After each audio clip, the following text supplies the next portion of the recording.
Hi, everyone, and welcome to episode 96 of Like, Share, Follow. And on episode 96, I'm so lucky to have Sophie Lorenz here, who is the marketing manager at the Sheraton Grand Mirage Resort on the Gold Coast. So what a location. Welcome, Sophie. Hello. Thanks for having me. Thanks so much for being on the show. So it's been a little while. We were just discussing since you graduated. So we were thinking it was, 2016? Is that correct? I think so. Yeah, about 6-7 years ago. So it's time's really flown by. Lots has happened, and absolutely. So tell me, what's happened since the last time you were at UniSC? Because it's now even called UniSC. It's not called USC anymore. So from then until now, like in a nutshell, tell me how it's all unfolded for you. Well, I graduated 2017. In my last semester of study, I actually picked up an internship at a digital marketing agency in Noosa. And I think I was only 3 or 4 weeks in before I was asked to come on board part-time. So I was juggling sort of a part-time marketing executive role whilst also trying to study. And then graduated and got taken on as a full-time employee at the agency. And I was there for about 4 years and went from being in a marketing executive position to a client manager within about 12 months. So it was from A to Z pretty quickly. And we took care of a lot of the hospitality and tourism clients, Noosa, Sunshine Coast, and also nationally as well. So it was a great place to start because I got a really great sort of cross-section of skills that really sort of set me up and gave me a really solid understanding of especially the digital marketing space. And then what happened after that? Oh, then I wanted to do some traveling. So had Europe booked pre-COVID, and then unfortunately COVID hit. And that sort of pushed us to make the move down to the Gold Coast. We were just ready for a change, especially after 2 years of lockdown. And then what happened? Then I joined, I decided to go from agency side to brand side. I really just wanted to sort of get my claws, dug into the one brand. And I decided to, the hotel space sort of stood out. So I was a marketing manager at Voco Gold Coast, which is owned by Intercontinental Hotel Group. And I was there for about a year. And at the time, the hotel was sort of in and out of the quarantine program. So I made the decision to move on. And then, found myself at Sheraton Gold Coast and, absolutely loving it. It's been about just over 12 months now. So, wow. Yeah. And so tell me, what's it like a normal day like? There really isn't a normal day, I'm sure. It changes all the time. But tell me what about your role, like what sort of things that you do? Yeah, sure. So I'm responsible for the end-to-end marketing strategy for the resort, which is obviously our leisure rooms. And then we've also got our meetings, conferences and events. F&B outlets. So we've got 4 F&B outlets, and then we've also got weddings as well. So there's a lot that sits under that umbrella. So you were right. No day is ever really the same. And there's been a lot of pivoting as well. Obviously, post-COVID, there really is no normal anymore. So this year is very much the first year back to normal, our new normal. So just, sort of you can't plan too far ahead as sort of those travel trends start to sort of normalize out a little bit. But lots of fun. We work with a lot of external agencies. We've got a lot of support through Marriott International as well. So we have our internal agencies that we work with as well as external agencies. Lots of content creation, photo shoots, video shoots, strategy sessions. Basically the whole end-to-end management with some help from our lovely partners. Yeah. Wow. And so what do you think set you apart from other people going for this particular role? Do you know what? I have always tried to stand out with my resume. Always trying to attach a portfolio with examples really relevant to the skill set for the role I'm applying for. I think that helps, obviously, from a visual point of view. And then in terms of like the interviewing process, I suppose practice makes perfect. Nobody is, always 100% confident in an interview situation. So practicing that with family and friends and questions that, you might not know the answers to. So making sure that you're giving it a lot of thought.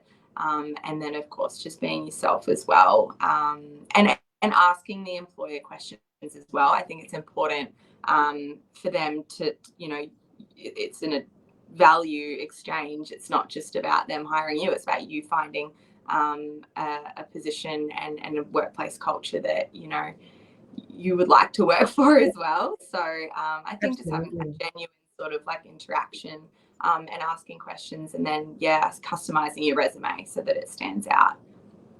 Yeah, that's great advice. And speaking of advice, like what's been some of the best career advice that you've been given?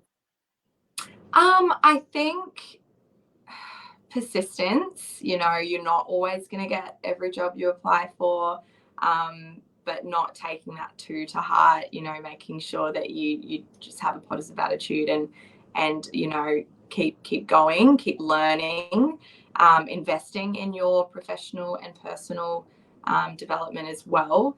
That was something I think that always gets sort of pushed to the side because everyone's so busy. But my boss at my marketing agency, she really encouraged us to spend, even half an hour every week learning something new, listening to a podcast that might be relevant to your industry, even connecting with a mentor in your space as well, and just sitting down having a chat with them. I think keeping that learning and the development moving was a good piece of advice, and something that I still try and definitely make time for today even. Yeah, no, that of course, because you never know everything changes all the time, so you have to keep up. So yeah, exactly true, especially in the social media world. Totally. And so reflecting on your time at university, what were some of the skills and knowledge that you learned there that you found most helpful when you had to go out working in the field? I mean, it's a basic one, but on organisation and time management, especially in that last semester when I was working essentially full-time and trying to balance that with my studies, I had to be organised. So, yeah, I didn't really have a choice, and it's something that is so important, especially now and in the world we live in now. It's there's some great project management tools out there that you can lean on, but definitely time management and organisation. And on the flip side of that, what was some knowledge and skills that you wish you learned at university that you really needed, that when you went out to the field you just had to learn because you needed them? I think the art of networking and also stakeholder management is something even now that I'm still, trying to learn how to best communicate with different types of people. And especially when you're working in a position like this where you are dealing with so many different stakeholders, it's a real process sometimes. Something as small as even a campaign concept for approval, it can go through 10, 15 people sometimes. So just figuring out the best way to do that and in the right order, so you don't get something approved and then realize, you've left, the general manager out.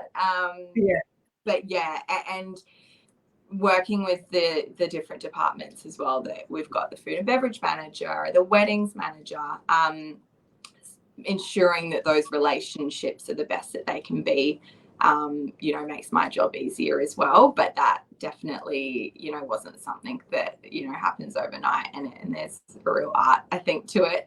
So still learning, but yeah, just some of these things are just life skills that I suppose you pick up over time. Yeah, absolutely. And so Do you work still now with a little bit of social media or a lot of social media as part of your job?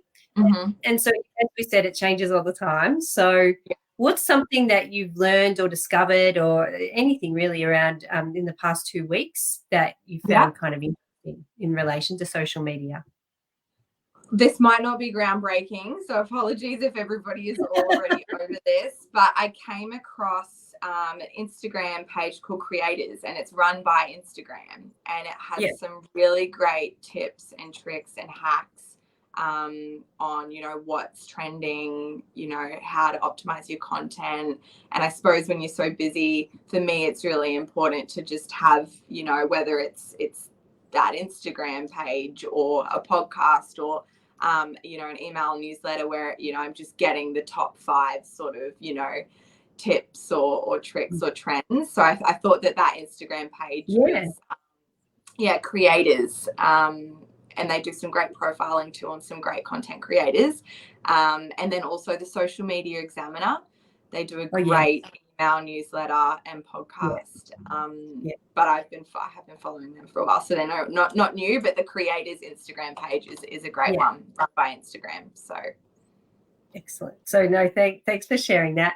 And so, what advice would you give to emerging professionals who are still studying or about to graduate? Because there are some students who, like, they've finished their degree, they're actually graduating next month. What advice would you give to them about how to succeed in their careers?